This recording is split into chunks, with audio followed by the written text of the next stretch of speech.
सुप्रभातं छात्राः, कैसे हो? आशा से स्वस्थाः कुशलाः च भविष्यन्ति। आज हमने आपको आपके कारक करवाए हैं। देखिएगा, कारकम कि कारक होते क्या हैं। आपने हिंदी में पढ़े हुए कारक और संस्कृत में भी आते हैं कि कारक वाक्य में जिन शब्दों का क्रिया के साथ सीधा संबंध होता है उसे हम क्या कहते हैं? कारक कहते हैं। ठीक है। यथा मोहने चित्रम पश्यति,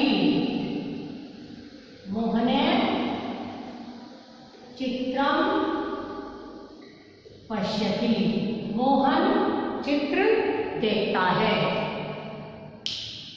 तो यहाँ मोहन वाक्य में मोहन और चित्र का संबंध पश्यति से है कि मोहन देखता है। ये इसका संबंध हो गया। और देखता किसको है? चित्र को देखता है, इसलिए यहाँ कारक होता है। ठीक है। तो कहते हैं मोहन करता है और चित्र कर्म है। ये कर्ता, ये कर्म और ये क्रिया है। कर्ता कर्म यानी सब्जेक्ट और ये है ऑब्जेक्ट। तो इसलिए इसका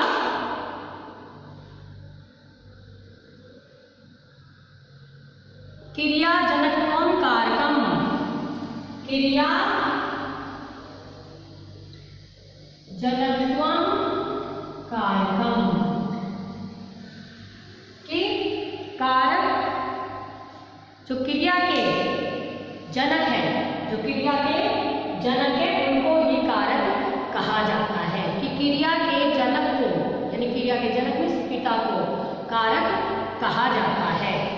संस्कृत व्याकरण में 6 कारक हैं। संस्कृत व्याकरण में कितने कारक हैं? 6। कर्ता, कर्म, कारण, संप्रदान, अपादान,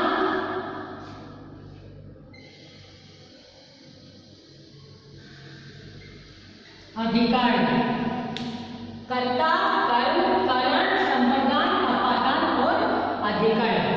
संबंध कारक जो संस्कृत के विद्वान हैं वो संबंध को कारक नहीं मानते, क्योंकि उसका सीधा संबंध क्रिया से, शब्द का क्रिया से सीधा संबंध नहीं होता, इसलिए नहीं मानते। जैसे रामस्य पुस्तकम अहम पठामि, मैं राम की पुस्तक पढ़ता हूँ। तो ये राम की पुस्तक, इसका इसके साथ सीधा संबंध अहम का है। इन राम का पठामि के साथ कोई संबंध नहीं है। इसलिए जो संस्कृत के विद्वान है वो संबंध कारक को कारक नहीं मानते। इसलिए जैसा कि इस श्लोक से स्पष्ट हुआ होगा, कर्ता कर्मम च कर्मम च, कर्ता कर्म, कर्ता कर्म च कर्णम च संप्रदानम तथैव, संप्रदानम तथैव च अपादान अधिकरण, अपादान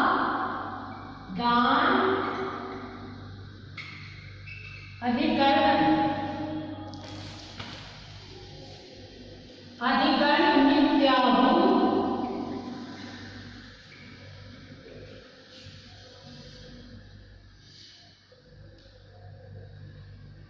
कारकानि षट्।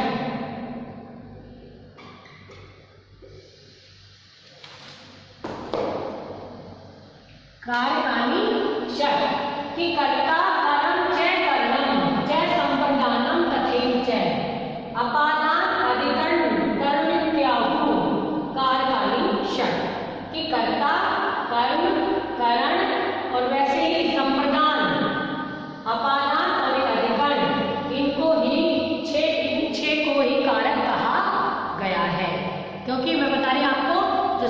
कारक है उसका क्रिया के साथ सीधा संबंध नहीं होता, इसलिए जो संस्कृत के विद्वान हैं वो संबंध को कारक नहीं मानते, जैसा कि मैंने आपको अभी उदाहरण से समझाया है। अब देखिए कर्ता कारक और इन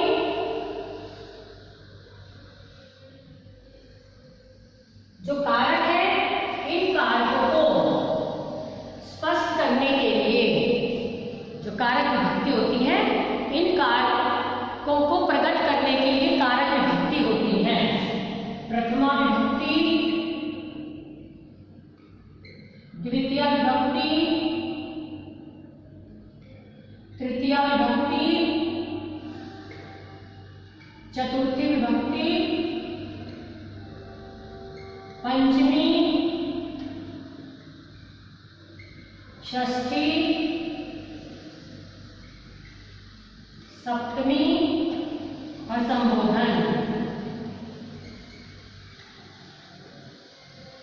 तो प्रथम व्यक्ति का आएगा कर्ता ने, कर्ता ने के साथ प्रथमा विभक्ति का प्रयोग होगा, जहां ने का चिन्ह आएगा वहां हम कर्ता का प्रथमा का प्रयोग करेंगे। कर्म को वहां द्वितीय का, कारण से या के द्वारा, संप्रदान के लिए,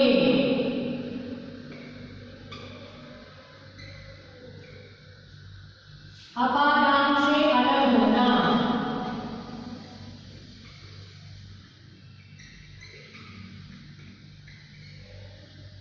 संबंध का देवी,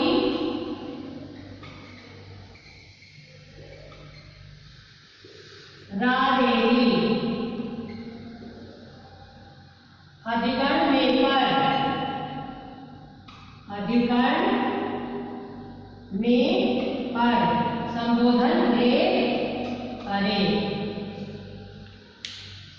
कि इनको कारकों को प्रदर्शित करने के कारकों के चिन्ह होते हैं और उन चिन्हों के हिसाब से ही उसमें कारक को प्रकट करने के लिए विभक्ति लगाई जाती है। कर्ता ने प्रथमा विभक्ति का प्रयोग होता है।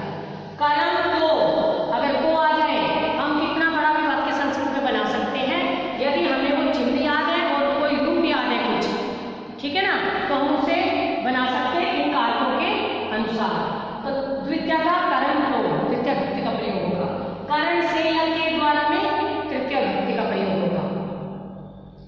संप्रदान के लिए इसमें हम चतुर्थी विभक्ति का प्रयोग करेंगे, संप्रदान के लिए चतुर्थी विभक्ति का प्रयोग।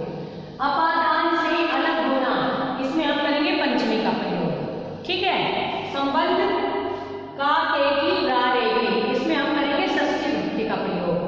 अधिकरण में पर आ जाएगा चिन्ह तो हम करेंगे सप्तमी विभक्ति का प्रयोग। और हे अरे, हे अरे, हे बालक, इत आगच्छ, कि हे बालक, संबोधन करते हैं ना आप, हे बालक, हे बालकों, हे बालिका, हे मते, हे मती, हे मध्य, तो हम बोलेंगे हे बालक, हे अरे, अरे बालको, हो बालिका, तो ये संबोधन होता है।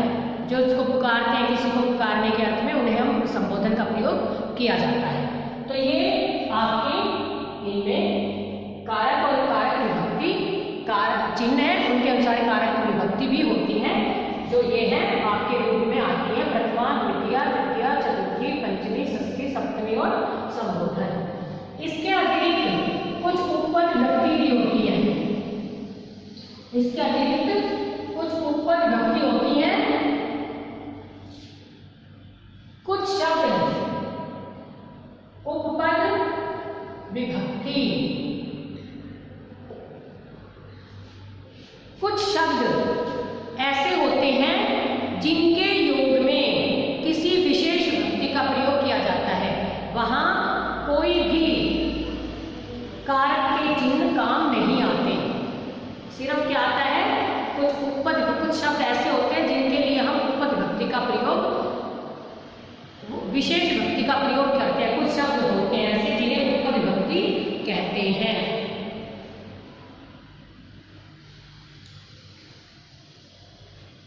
जैसे सह, नमे, नमः, अभितः, परितः, सर्वतः, साकम,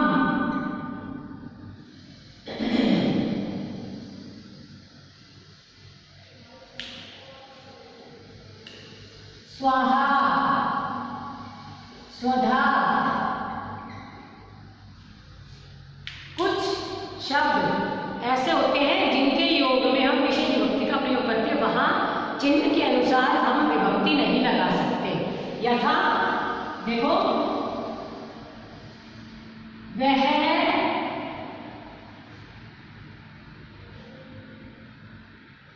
राम का भाई है। तो बेटा वह किससे?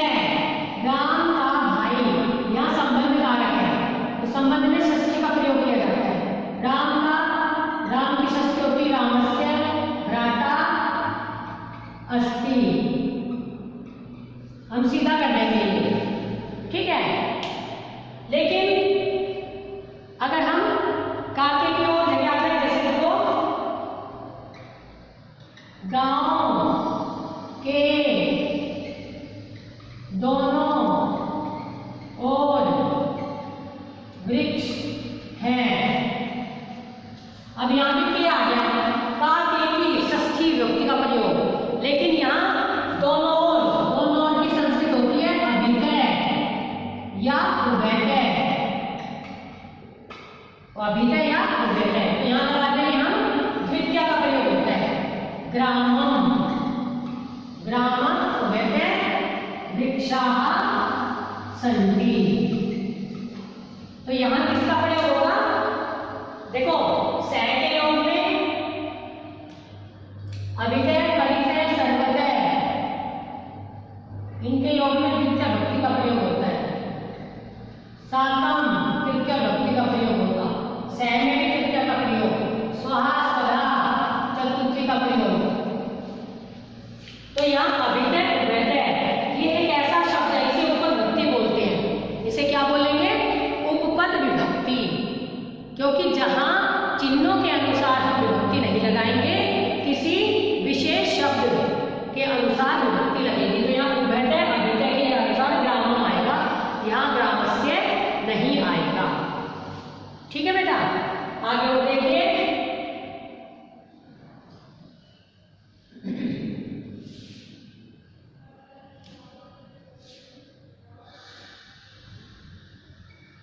अध्यापक को नमस्कार। अध्यापक को, अब आप बोलोगे कर्ता ने कर्म को अध्यापकम नमे, लेकिन नहीं, नमे के योग में चतुर्थी का प्रयोग। किसका योग होगा? चतुर्थी का। अध्यापकाय नमः, शिवाय नमः। ओम नमः शिवाय आप पढ़ते हो तो वहां शिवाय लगता है। शिवाय क्यों लगता है? नमः के अनुसार, क्योंकि नमः के योग में द्वितीय भक्ति का प्रयोग किया जाता है। तो ये उपपद विभक्ति हो गई। ये कौन सी हो गई? ये सब उपपद विभक्तियां हैं जिनके योग में। आगे और देखिए, सीता राम के साथ जाती है। अब के आगे यहाँ के में आएगा षष्ठी भक्ति, षष्ठी नहीं आएगी। सह, साथ का संस्कृत है सह, और सह के योग में कौन सी भक्ति का प्रयोग करेंगे हम? तृतीय भक्ति का प्रयोग। इसलिए सीता रामेण सह गच्छति। इसलिए हम यहाँ क्या करेंगे? सीता रामेण सह गच्छति। सह के योग में हम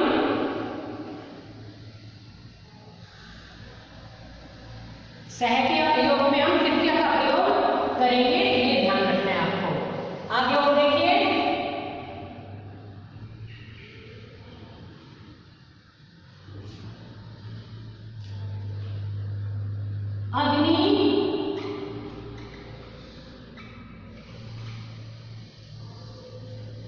अग्नि को आहुति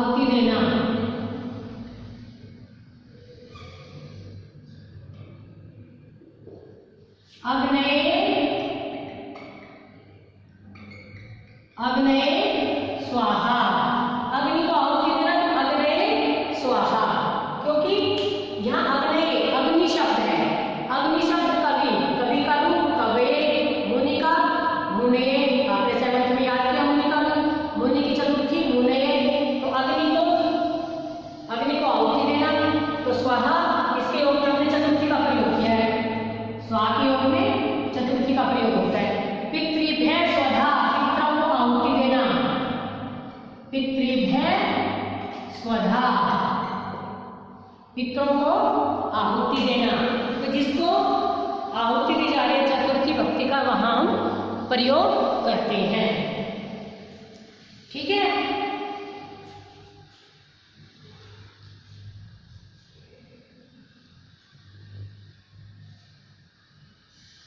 तो ये होती है उपपद विभक्ति, जिनके योग में हम किसी विशेष भक्ति का, इन शब्दों के योग में किसी विशेष भक्ति का प्रयोग होता है, उन्हें उपपद भक्ति कहते हैं। आपको दिया हुआ है अभितय, परितय, सर्वतय, सह, साकम, समम, सार्धम, है ना। तो आप उसको वाक्य प्रयोग बना सकते हो। हमने एक ही वाक्य प्रयोग में आपको कोशिश करूंगी बनवाने की, ताकि आपको कठिनाई ना आए याद करने में।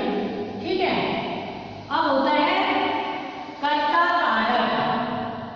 फर्स्ट है कर्ता कारक, कि क्रिया को करने वाले को क्या कहते हैं? कर्ता कारक कहते हैं। हम ये बोलेंगे ना कि क्रिया को करने वाले को क्या कहते हैं? कर्ता कारक कहते हैं। इसमें प्रथमा भक्ति का प्रयोग होता है। और इसमें कौन सी भक्ति का प्रयोग होता है? प्रथमा भक्ति का प्रयोग होता है। और इसका चिन्ह क्या है? कर्ता ने, इसका विभक्ति चिन्ह ने है। तो हम इसको ऐसे भी बोल सकते हैं, स्वतंत्र कर्ता,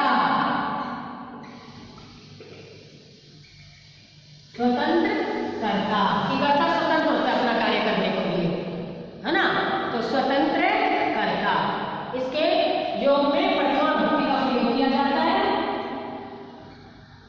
इसमें प्रथमा विभक्ति का प्रयोग होता है और इसका विभक्ति चिन्ह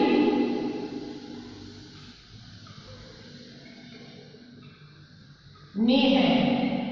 इसका विभक्ति चिन्ह क्या है? ने है। ठीक है।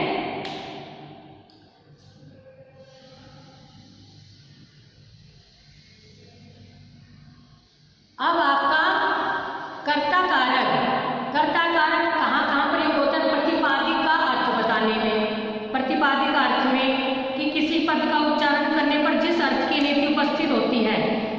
प्रतिपादिक का अर्थ जाति व्यक्ति की प्रतीति होती है, किसी विशेष जाति, जैसे कृष्ण, किसी को हमें बताना है, ठीक है, नाम जाति, उनको प्रतिपादिक अर्थ में लिंग बताने में, लिंग तट, तटी, तटम, तट पुल्लिंग, तटी स्त्रीलिंग, तटम नपुंसकलिंग, लिंग का बोध कराने में, परिमाण मात्र में, परिमाण द्रोण, नापना होता है ना, नापना, मासा, तोला, इसे, इसमें, और वचन मात्र में एक वचन, द्विवचन और बहुवचन, एक है, दो, त्रय, इनमें भी प्रथमा भक्ति का प्रयोग होता है।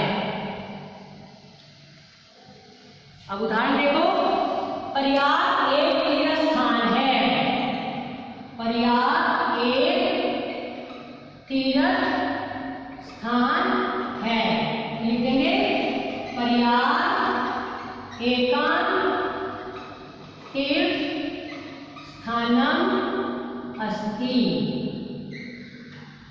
पर्याप्त एकम तीर्थ स्थानम अस्ति।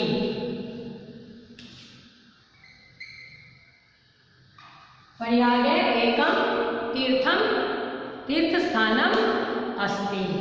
हम उसको ऐसे बनाएंगे ताकि आपको ये लगे कि इसमें प्रथमा भक्ति का ये प्रयोग है, तीर्थ स्थान है। मोहन वाराणसी गया, मोहने वाराणसी अगच्छत्। ठीक है। अब आता है आपका कर्म कारक। कर्म कारक में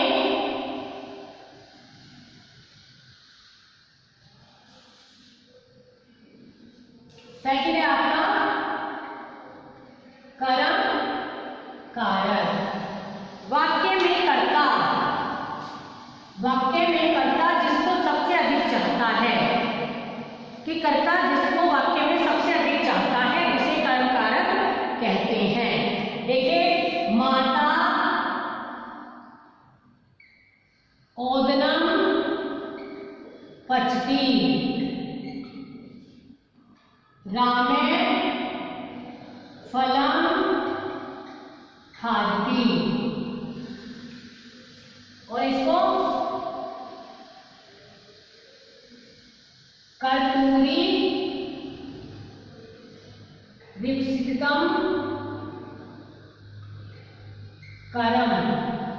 ये कर्ता क्रिया को सबसे अधिक चाहता है वाक्य में, उसे कर्पूरी विपसितम कर्म। तो माता ओदनम पचती, माता बनाती है, पकाती है। क्या बना रही है?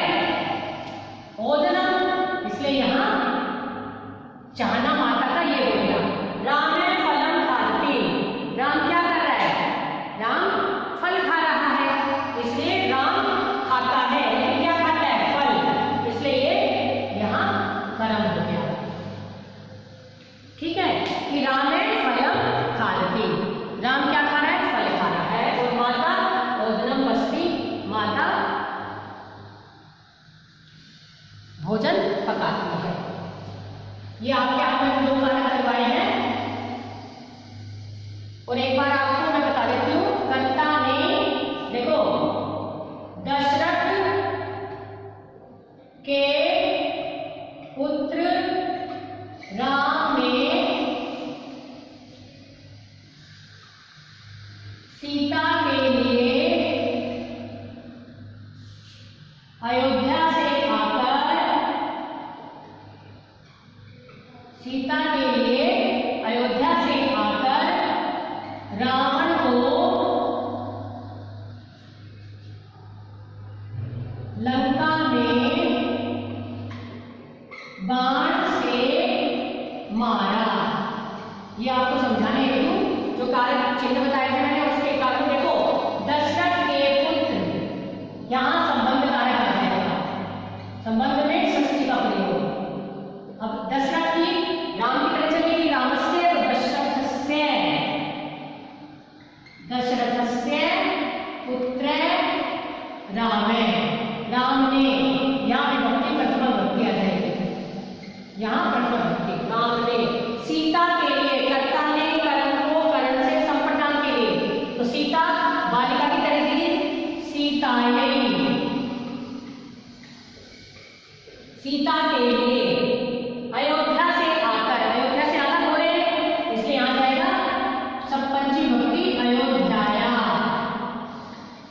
अयोध्या शब्द चलेगा बालिका की तरह, स्त्रीलिंग है ना, अयोध्याया से आकर, आकर की आगत्य। रावण को, कर्ता ने कर्म को, रावण की राम की तरह, रावणम, लंका में, कहाँ मारा?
पद से अलग हो गए, इसलिए यहाँ आएगी पंचमी। और बाण से मारा, साधन मारने का क्या था, बाण से, इसलिए यहाँ आएगी तृतीया। और मारा, मार चुका यानी लंग लगा का प्रयोग। अमार्यत या एहन, एहन भी कर सकते हैं लेकिन सीधा सिंपल पढ़ता है अमार्यत। तो दशरथस्य पुत्र राम है सीतायै अयोध्यायाः आगत्य रावणं लंकायां बाणेन अमार्यत। ये आज का आपको हमने कारक करवाए हैं। तो आप इन कारकों को ध्यान दे लें।